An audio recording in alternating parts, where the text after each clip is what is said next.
Hii ni biashara bora ambayo ndugu yangu unaweza ukajipatia na ukawa ni kitu cha thamani sana.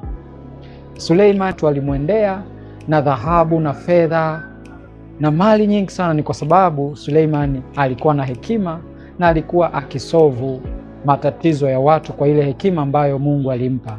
Suleiman alikuwa ni tajiri na hajawahi kutokea tajiri na wala hatatokea tajiri kama ambavyo alikuwa Suleiman. Lakini siri ni hii hapa. Suleiman alikuwa na kitu cha thamani sana ambacho kilimletea utajiri aliokuwa nao, na kitu hicho ni hekima.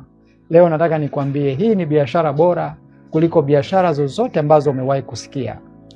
Omba hekima, omba Mungu akupe ufahamu. Watu watakujilia wengi, na Yesu ndiye hekima yenyewe. Kwa hiyo ukimpata Yesu, umepata hekima, umepata ufahamu. Kwa hiyo hatua ya kwanza, kama unataka hekima, ni kumpata Yesu kwanza. Kama unataka kupata ufahamu, ni kumpata Yesu kwanza. Daniel alitafutwa, walimuona ni wa thamani sana wakati ule, kwa sababu alikuwa ni mtu mwenye ufahamu, mwenye akili, na maandiko yanasema alionekana ni mtu mwenye ufahamu.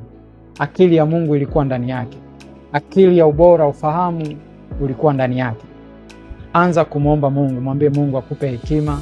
Watu wengi watakujia wakitaka kutatuliwa matatizo kwa hekima ile ambayo Mungu amekupa.